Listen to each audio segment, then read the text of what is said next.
Shalom. I have taken the liberty to edit some of the testimonials we have received from members of our congregation as they've answered a very brief questionnaire, basically three questions.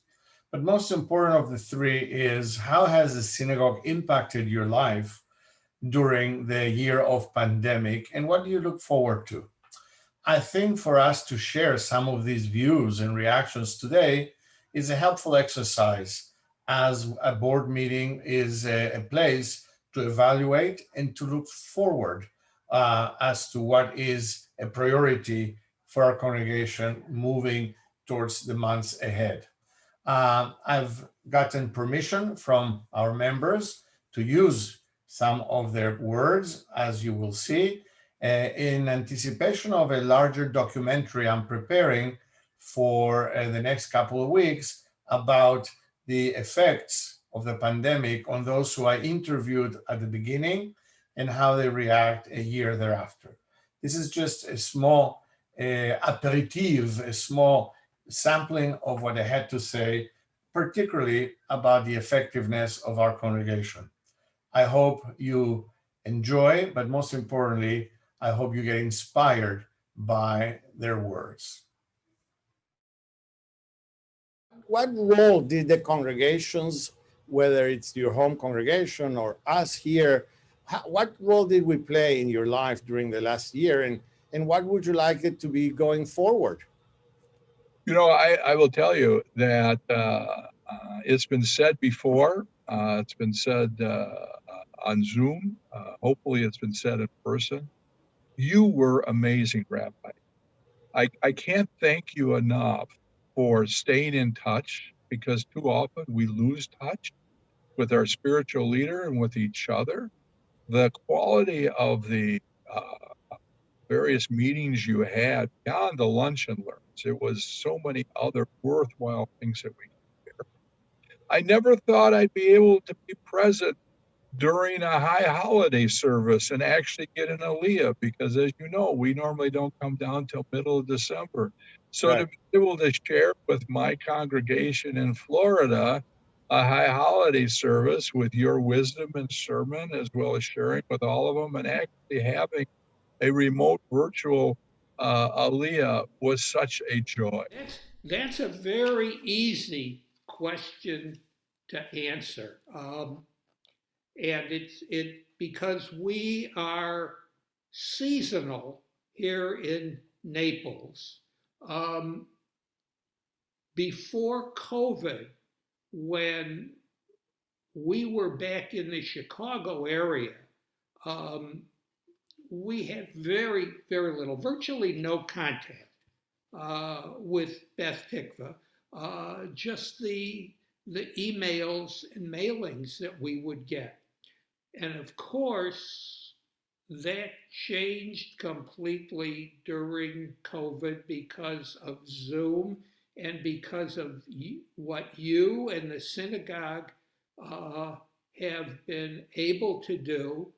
So we were able to continue that participation and relationship no matter where we were, which was really great for us. As you know, I've come to your classes on Tuesday pretty regularly and didn't have to be in Naples.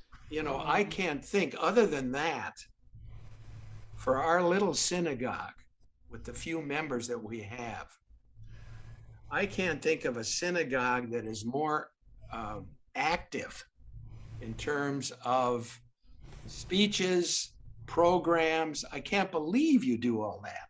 Yeah. Yep. Okay. And every week you put an inspirational message in the bulletin, the handout, and you give a speech and you but I mean, all the programs and all the things that go on, I don't understand who's doing it all, but whoever's doing it is fabulous. You're right. Yeah. I mean, this is not a Dath Yeshurun with 1,600 families or something like that. No, not at all. This is a shul that's just hanging on. And I'm saying that I can't think of anything you could do to improve. And talking about the I'm shul, sure. it's just been great to relate to you guys, you and Harvey, but everybody else there that's made it happen, to keep in touch. And fortunately, I do have a Siddur and a Etz Chaim, so I can follow the Humash. I can follow. I don't have a weekday prayer book. I need to get one of those. But in any case, I felt connected to Bet Tikva, which I give you enormous credit for. But to me, it'll be fully what's the right word? Hamish, I guess, when we are able to do our luncheons together as we used to do. I mean, there's some ways that we can return to normal that are important, and that's one of them. Well, I hope that going you to take the synagogue on Saturday mornings with you and participating in the services, and that has kept me going too. That's something to look forward to on a weekly basis, and it keeps me very active. Not that I'm not active, but it just gives you something to do. And when you're in a COVID kind of situation like we've been in for the last 18 months, if you don't have something to do, you can truly go out of your skull. I mean, it's a pretty lonely existence if you're not around people. And I've come to appreciate the fact that I am in a very good place.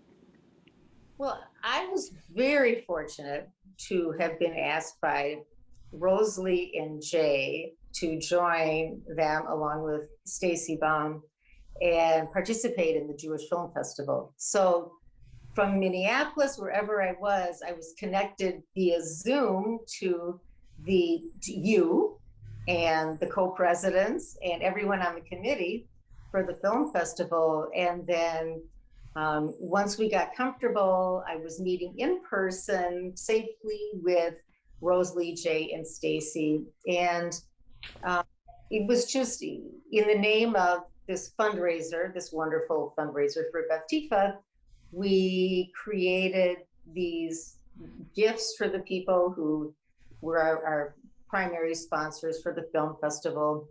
So I felt like I stayed connected with Beth Tikva that way, but also when I needed to say Kaddish, Beth Tikva was there. All I had to do was zoom in, and there was a congregation there. I think always having the support there. I mean, even things like you putting together the videos of people last year. It's just different ways to have connections, at the high holidays, being able to do things we could never do in person, of having singers from all over and things like that. That's great. I'd say, like everything else, there's only so much connection what you can do when it's over email or just the phone or just Zoom. And so I'll reiterate again that people are what's key. So I can't wait to get back in front of people lost. I'm really excited. Friday night going to shul again in person. Can't wait for that. I just want to see people. I want them to be flocking into that building just to participate in the services, and not just to be there, but to participate and become real, true, praying Jews like some of us are, and to be a big part of how the operation runs. We're going to survive. It's not going to be easy, because with the changes that have been wrought by this terrible disease that we've faced, have caused us to re-examine our own existence and to try to ponder how we're going to move forward. We've done that we've got a good administration, solid people, solid citizens. Everybody's working towards the main goal of gaining new members and retaining old members and continuing to thrive.